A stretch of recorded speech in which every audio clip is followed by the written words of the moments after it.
Friends good morning అండి. Welcome back to my channel. అందరూ ఎలా ఉన్నారండి? నేనైతే చాలా బాగున్నాను. మీరు కూడా బాగుండాలని ఆశిస్తున్నాను. ఈరోజు వీడియో ఏంటంటే ఒకే పిండితో మనము 3 రకాల బ్రేక్ఫాస్ట్లు అయితే చేసుకోవచ్చు. అవి ఏంటంటారా? దోశ వేసుకోవచ్చు, అదే పిండితో పొంగనాలు వేసుకోవచ్చు, అదే పిండితో ఊతప్పం కూడా వేసుకోవచ్చు. అది ఎలా అంటే నేనైతే పిండి బ్యాటర్ ఎలా తయారు చేసుకుంటానో చెప్తాను. 2 బియ్యం తీసుకుంటే 1 మినపప్పు తీసుకొని వాటిని ఒక 4-5 గంటలు మంచిగా నానబెట్టేసుకొని తర్వాత దాన్ని మనము మిక్సీ పట్టుకోవాలి. మిక్సీ పట్టుకొని నైట్ అంతా పులిసిన తర్వాత మార్నింగ్ మనం దోశలు వేసుకుంటాం కదా. దోశలు వేసేటప్పుడు రుచికి తగినంత సాల్ట్ వేసేసుకొని ఆ యొక్క పిండి బ్యాటర్ బట్టి కన్సిస్టెన్సీ సెట్ చేసుకోవాలి. తర్వాత మనము దోశలు వేసేటప్పుడు పిండిని కొంచెం పల్చగా చేసుకోవాలి. మనం ఇప్పుడు దోశ ఎంత వేయాలనుకుంటున్నామో పిండి అంత పిండి మాత్రమే తీసుకొని దాంట్లో వాటర్ కన్సిస్టెన్సీ ఉప్పు వేసేసుకొని దోశలు వేసేసుకోవాలి. తర్వాత వచ్చేసి అదే పిండితో మనము కారం దోశలు, తర్వాత ఉల్లి కారం దోశ, మసాలా దోశలు, ఎగ్ దోశలు అలాంటివి కూడా వేసేసుకోవచ్చు. తర్వాత కొంచెం మిగిలిన పిండి మాత్రమే తీసుకున్నాం కదా, మిగిలిన పిండితో మనము మళ్ళీ కొంచెం మిగిలిన పిండిలో కొంచెం తీసుకుని దాంట్లో వాటర్ వేయొద్దు. దోశపిండి ఎలా ఉందో అదే కన్సిస్టెన్సీలో ఉంచుకొని దాంట్లో మనము కరివేపాకు, కొత్తిమీర, పచ్చిమిర్చి, ఆనియన్స్, తర్వాత వచ్చేసి క్యారెట్, ఉప్పు, కొంచెం జీలకర్ర, కొంచెం అల్లం వెల్లిగడ్డ పేస్ట్, పసుపు, కొంచెం వంట సోడా వేసుకొని దాన్ని పొంగనాల పిండిలాగా తయారు చేసుకోవాలి. తర్వాత పొంగనాల పీట పెట్టేసుకొని దాంట్లో కొంచెం ఆయిల్ వేసి వేడైన తర్వాత మనం ఈ యొక్క పొంగనాలు వేసి మూత పెట్టుకొని ఒకసారి కాలిన తర్వాత ఇంకొకసారి మార్చుకోవాలి. ఇక్కడ మనకి దోశ అయిపోయింది, పొంగనాలు కూడా అయిపోయింది. దోశలు కూడా చాలా వెరైటీస్ చేసుకోవచ్చు. ఆ దోశ బ్యాటర్తో ప్లెయిన్ దోశ వేసుకోవచ్చు, ఆనియన్ దోశ వేసుకోవచ్చు, మసాలా దోశ వేసుకోవచ్చు, ఆలు దోశ వేసుకోవచ్చు, ఎగ్ దోశ వేసుకోవచ్చు, అలా రకరకాల దోశలు వేసుకోవచ్చు. ఇక్కడ నేను మసాలా దోశ వేయడం కోసము నేను ఏంటంటే ఉల్లికారం మసాలా దోశ అనమాట. ఉల్లికారం తయారు చేసుకున్నాను ఆల్రెడీ. తర్వాత వచ్చేసి దానికి కావాల్సిన మసాలా చేసుకున్నాను. ఆలుని మంచిగా ఉడకబెట్టేసుకొని పక్కన పెట్టేసుకున్నాను, దానికి తాలింపు వేసుకున్నాను అంతే. తర్వాత ఇక్కడ ఉల్లికారం దోశ వేసుకున్నాను.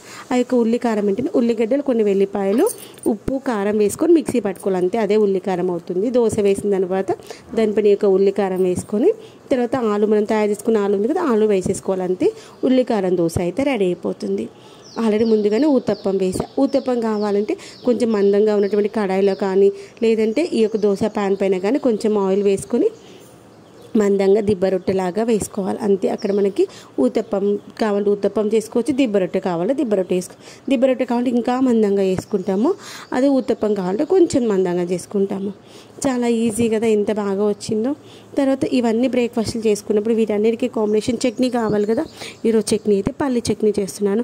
ఆ యొక్క చట్నీ చేయడం కోసం ఏంటంటే కొత్తగా తీసుకొచ్చాను అనమాట కడాయి. ఆ యొక్క కడాయిని వాడుతున్నాను. మనం కొత్తగా తెచ్చుకున్నటువంటి ఏవైనా స్టీల్ ఐటమ్స్ కానీ వంట సామాగ్రికి స్టిక్కరింగ్ ఉంటుంది కదా, ఆ యొక్క స్టిక్కరింగ్ తీసేసిన తర్వాత మాత్రం మనం వాడుకోవాలి. లేదు అంటే మనం వంట చేసుకునేటప్పుడు మన వంటలోకి వెళ్ళిపోతుంది, అది ఆటోమేటిక్గా మన ఫుడ్లోకి వచ్చేస్తుంది అనమాట. కాబట్టి దాన్ని మనము కొంచెం హీట్ చేసామనుకోండి, ఆ యొక్క స్టిక్కర్ అంటే వచ్చేస్తుంది. తర్వాత ఇలా స్టీల్ స్క్రబ్బర్ కానీ మన దగ్గర నార్మల్ స్క్రబ్బర్తో కానీ మంచి నీట్గా క్లీన్ చేసేసుకోవాలి. తర్వాత చట్నీ అయితే చేసుకోవాలి. ఇదైతే మనకి ఐరన్ ప్యాన్ అనమాట. మనం అంతకుముందు చేసుకునే ఊతప్పం కూడా ఐరన్ ప్యానే, దోశ వేసుకుంది కూడా ఐరన్ ప్యానే. తర్వాత వచ్చేసి మనం ఊతప్పం చేసుకుంది, దోశ చేసుకుంది, ఇవన్నీ కూడా ఐరన్ ప్యాన్స్ అనమాట. ఐరన్ మన ఆరోగ్యానికి చాలా మంచిది కాబట్టి అల్యూమినియాన్ని ఎంత వీలైతే అంత అల్యూమినియం, నాన్ స్టిక్ అవాయిడ్ చేయడం చాలా మంచిది. ఇక్కడ నేను పల్లి చట్నీ చేస్తున్నాను కదా, ఆ యొక్క పల్లి చట్నీకి ఏంటంటే ముందుగానే పల్లీలు అయితే రోస్ట్ చేసి పెట్టేసుకున్నాను. పల్లీలు రోస్ట్ అయిపోయిన తర్వాత కొన్ని పచ్చిమిర్చి కూడా తీసుకున్నాను అనమాట.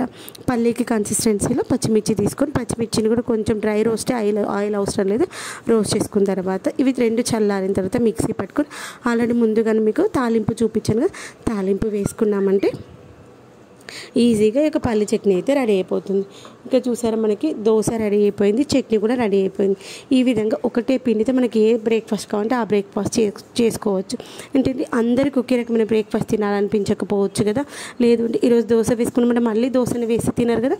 కాబట్టి ఒకరోజు తయారు చేసుకున్నటువంటి పిండితో 3 రోజులు కంటిన్యూగా 3 రకాల బ్రేక్ఫాస్ట్లు అయితే చేసుకోవచ్చు. నచ్చిందా ఐడియా? నచ్చినట్లయితే లైక్ చేయండి, షేర్ చేయండి, సబ్స్క్రైబ్ చేయకపోతే సబ్స్క్రైబ్ చేసుకోవడం మర్చిపోద్దు.